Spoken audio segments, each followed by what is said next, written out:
BFM module C and D we are doing. Very important module.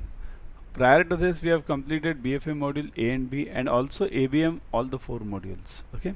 So follow this series completely. Also follow this video completely because I will be teaching swap over here today. Okay. So let's start. Yeah. Firstly, download Adda 24/7 app on your mobile. In this app, you will be getting all the study premium features like premium study material, current affairs, job alert, daily quizzes. You name it, you have it. Live video lectures are there. Means classes which are required are there. Here, what do you need for CAIIB? Classes, notes, and this exams. So all the 3 things are there, isn't it? Also, subscribe to Officers Adda 24/7 YouTube channel. In this channel, you will be getting all the updates for CAIIB as well as JAIIB and other banking exams as well. Okay, this is the offer going on presently for all our purchases on all the Mahapacks and everything. I'll come to this later. Use this code Y432. Yesterday I had given you one homework. So what was that homework? See, this was a question. The functions of derivatives are, and it is useful in providing flexibility to the market products. It is an important tool for hedging market risk. And C was A and B and none of the above. So many of you have answered this C. I have seen that. Almost everyone has answered C. Okay. Why have you answered C? Because I'll tell you one basic reason. We have a habit of marking those options which are having these options like A and B, all of the above, right? That's why we have marked it. But how many of us understand what is hedging? How many of us understand this flexibility? Hedging is very important. See this, what is hedging? I'll first explain you that. Remember, not only in CAIIB, in any exam, anything which you do, first understand what are you doing. Okay. So now let's say Reliance share is at 2500 and it is expected to go to 2800. Okay.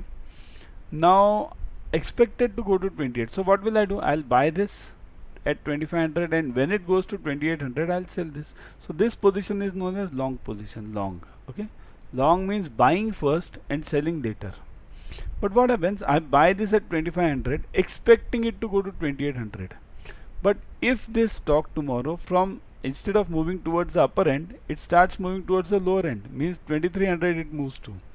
Then in that case I'll be in loss of 200 rupees, right? To cover this loss, that position is known as hedging. So this is called as hedging.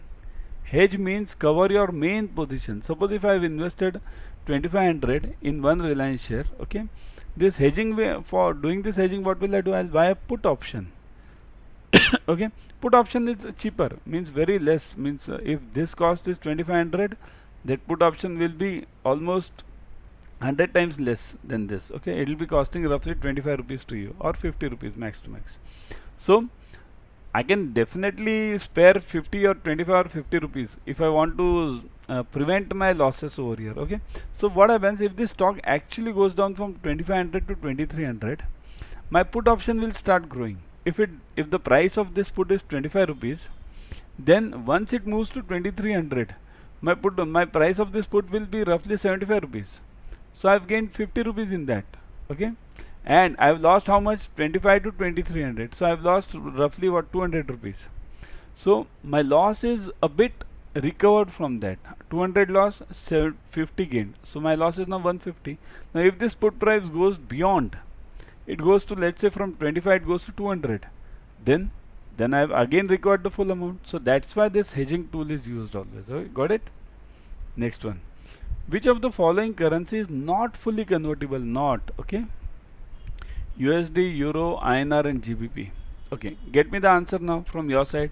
Is USD not fully convertible? Is Euro, is INR or is GBP? Who is not fully convertible? Fast. Okay, type fast in the comment section. A, B, C or D, and then I'll explain you what do you mean, what is the answer. Okay, correct. The answer is INR. INR is not fully convertible. Now what do you mean by convertible? What is the meaning of this word convertible? Remember, for any country there are 2 types of accounts, right? Basically there are 2 types of payments. What are those? Can anyone type in the comment section? Balance of, type fast in the comment section. Balance of, yeah, there are 2 types of balances, right? Balance of what? Type fast in the comment section. Yes, trade. And second is balance of, I'll just write B now, BO payment, right? Balance of trade and balance of payment. Okay. So remember, trade is for what? Trade is for commercial transactions, import export. Okay, impex. I'll write it import and export. Okay. And what is this payment for? Payment is for other activities other than import export. Means NRI sending the funds, FDI, all the remaining other things. Okay. So now I'll come to this word convertible. Understand this. Suppose if I have to do some import export in India, nobody will question me anything. Whatever amount of that dollar purchase or rupee purchase I'll be doing from foreign, or sale I'll be doing from foreign, nobody will question me. I'll do a trade of, let's say 100 crores, nobody will question me. Okay. So that's called as fully convertible. This is convertible over here. Now look at this. What am I telling you? It is fully convertible over here. Nobody is going to question me. But what about this? About balance of payment. If I tomorrow, imagine somebody comes to your branch tomorrow, no import export. He is just telling you, okay, what you do is transfer $1,000 to someone in US. Transfer $1,000 to someone in US. You'll ask him why. This why is known as not fully convertible. There needs to be a reason, okay, for transferring under BOP. It's not, it is subject to restrictions. So that is not fully convertible. So now understand, rupee is fully convertible under BOT, import export, but it is not fully convertible under BOP. Okay. I'll just write this convertible. Okay. Not fully convertible under BOP. So that is the main point. Okay. So INR is not fully convertible. Got it? Next one. What are spot rates? Now this you have done it in JAIIB also. Okay. So you need to get this. Okay. What is this? What are the spot rates? Okay. Let me see the options. And firstly you type the options also. It is a process of settlement where payment and receipt of funds are settled in respective currencies. Means payment is received. Suppose if I am receiving payment in dollars and I have to pay in rupees. So these two are settled in their respective currencies. Dollar payments are settled in dollar, rupee payments are settled in rupees. Okay. So is this spot trade? Let's look at it later. B. The settlement takes place within 2 working days from the trade date. Currency may be bought or sold with the settlement on the same date. The settlement can be on the next working day tomorrow. So which is the correct option? Of course, many of you might be able to write this immediately. Okay. So it is, what is the correct answer? A, B, C or D? What is the correct answer? Yeah. Yes. Correct answer is B. Okay. The settlement takes place within 2 working days from the trade date. Means settlement is also always T+2. Okay. So that is basically spot trade. Got it? Now this is what today is what cash ready we call it. Cash ready. Okay. I'll write it over here. Cash and ready. Either cash or ready. See here, it can be either of these two. These two are not the same words. Settlement can be on the next day tomorrow. So that's called as TOM, isn't it? Now this is easier. You might have learned it in JAIIB also. But what is this? What am I talking of? What is A? It is a process of settlement where payment and receipts of funds are settled in their respective currencies. Of course, it's not a spot trade. But what is the answer? What is this? But what is this concept? See, this concept is, it can be a concept of one or two derivatives. Okay, I'll explain you one. What is this? This is called as, let's say, swap. Okay, I think so. I'm having swap over here. Yeah, swap is over here. I'll explain you this this concept in the swap concept. Okay, let's go to the next question. Here I'll explain you. The features of swap are, okay, a combination of spot and forward is called as a swap. Okay, buying in the spot market and selling the same in the forward market is, or vice versa, is called as swap. Swap is mainly used for funding requirements and all of these. Okay, first answer me whatever you know by now. Is it A, B, C or D? Whatever you know, first answer me that. Is this A or is this B? Or is this C or is this D? Yeah, fast. All of you might get confused in A and B, and that's why what will you do? You'll type D as answer. So the correct answer is D only, all of these. Okay, but what is a swap? Firstly understand this here. You don't have to remember this in combination of spot and forward, then buying in spot and selling in the amount in the forward market. What is this A and B? A and B is not different. Combination of spot and forward means one leg is spot. Okay, firstly understand. I told you I'll be explaining swap over here. Swap is always, remember, we call it financial swap. Okay, swap is always, firstly, it has two legs. Okay, two legs. What are the two legs? One leg is fixed, other leg is floating. Floating means not fixed, means what? It may go up or down. Okay, I'll give you a simple example of swap. Okay, suppose let's say you take 1 lakh rupees from your customer for FD and you promise him 7% rate. Okay, so what happens? Now this leg becomes fixed because 1 lakh rupees you have taken, you have to pay 7% to this guy, right, to your customer. So this leg is fixed now. So this is the first leg. But what will you do with this 1 lakh rupees? You are a bank. What will you do? You will give it to on loan. But do you know whether that loan will fructify? Whether that loan will give you higher rate of returns than this 7%? Whether that loan won't become an NPA? So this becomes floating. This is the second leg. So always remember, swap, financial swap will always have one leg as fixed, other leg as floating. Okay. Now what was this question earlier? Payment and receipts of funds are settled in their respective currencies. Here, same logic can be used over here also. First leg is fixed means if I take this 1 lakh rupees from you, okay, and give you 7%, and what do? I convert this 1 lakh rupees into forex and invest it in some other currency, some other, let's say dollars, okay, and I convert it to dollars and invest it in some US bonds. So those US bonds, if you look at the present rate, what is going on in the present rate about this US bonds? US bond rates have doubled almost since last 3 to 4 months. Okay, so what happens? 0.75 rise every 2 months. They are doing this 0.75 rise, right? You might be listening to this via news. Okay, so they have doubled almost. Now if I am the bank, I take 1 lakh rupees from you, give you 7%, and I invest these in foreign bonds, US bonds.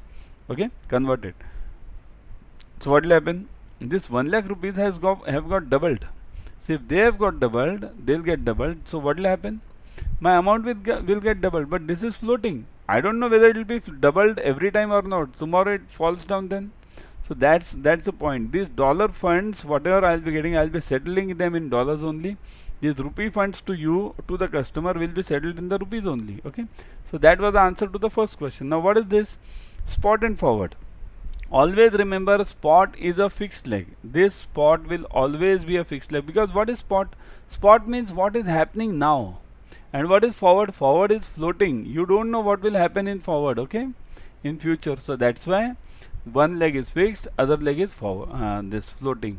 Buying in the spot market, again fixed leg, and selling the amount in the forward market, again forward leg, right, means floating leg. So that is the point. Swap is mainly used for funding requirements. Obviously, funding requirements means what? Whenever I'll take 1 lakh rupees from you, I'll get the funds from you, right? And I won't be in the game, means refunding 7% to you. Banks generally don't refund 7%. Are there FD rates of 7% now? Nowhere. They are almost what now? 5.56%, right? So these funding requirements are satisfied using swaps. I take these funds from you and invest it somewhere else, right? A bank may have foreign exchange surpluses from the following sources. So where will the bank have foreign exchange? From where will it get? Okay, profit from overseas branches. Yes, SBI is having SBI USA branch, SBI UK branch. Similarly, other banks also. Okay, so they can get the profit from there. Number one. Forex borrowing in foreign or domestic currency, domestic market. So forex borrowing, a bank can borrow the forex from their foreign counterparts also, or from the local market also you can borrow the forex. Okay, so that can be one source. Foreign currency and convertible rupee deposits with the branches. Now what is this? Foreign currency means what? Whatever foreign currency branch is having or bank is having, right? And convertible rupee deposits means what? What are convertible rupee deposits? Suppose if somebody has funds in NRE, what are those? Those are convertible rupee deposits. Why? Because these NRE deposits can be taken anytime outside. Nobody can question you. So these are convertible. Okay, and all of the above. So what is the option? A, B, C or D? Which one? Simple one. Very simple, right? Answer is but obvious. D, isn't it? Now one for your homework. A treasury may have surplus forex from the following sources. Okay, from where will the treasury have surplus forex? Surplus is net of banks lending in foreign currency, floating funds on account of customer transactions, EFC funds maintained in the current account, and all of these. Think very simple answer. Dig out on Google, search on Google, you'll get the answer. Definitely, I'll answer this tomorrow. Before going, I would again suggest this 77% off which is going on all the Mahapacks and live classes. Use this opportunity to the max. Okay, use the code Y432. I'll show you how to get this. Okay, go to Adda 24/7 live. See this. Go to Adda 24/7 live. See this. We are on Adda 24/7 now. Go to Adda 24/7 live. Click on JAIIB and CAIIB. You'll get all these things. Okay, click on this JAIIB CAIIB Mahapack. Clicked. Now you'll see this CAIIB ka Mahapack. You can click on JAIIB Mahapack also, CAIIB Mahapack also, because if you are in CAIIB, that's why I'll show you about CAIIB only. Okay, so CAIIB Mahapack. So look at the details of this. Whatever details are there in the Mahapack. See this: live classes of 500 plus hours, 4 plus batches of ABM, 3 plus batches of BFM, 3 plus batches of retail, case studies, 15 plus full length mock test, right? 50 plus topic wise question banks, ebooks, right? Everything is available. So go for it immediately, and also look at the fees part. See this fees part is 32,999. Click on view offers. Once you click on view offers, put the code Y432. Click on apply. Look at this. 32,999 has reduced to 7,589. Okay, means 77% off you are getting. Grab this opportunity ASAP. Okay, because this will be the most useful product for you. So before going, I'll tell you what is the new portion coming up in May 23. This is very important. Okay, in May 23 the new portion is, see this, you will be having 4 papers for CAIIB, paper 1, 2, 3 and 4. ABM, BFM, they are as they are right now. Then you will be having ABFM, Advanced Business and Financial Management, and you will be having BRBL, Banking Regulation and Business Laws. You will be having these 2 additional. Okay, so I would say, here I am always for this. It's good that the portion is changing, but for your benefit I will tell you why to go for 4 compulsory papers when you can clear it in 2 papers only. Okay, clear it in December. If you want, you can study these subjects later, isn't it? Electives: rural, HR, IT, central banking and this risk. Do you have retail over here? In May 23 there is no retail. Negative marking is there. Okay, so that's why go for this exam this time only. Immediately clear it. Okay, bye till then. I'll be back tomorrow with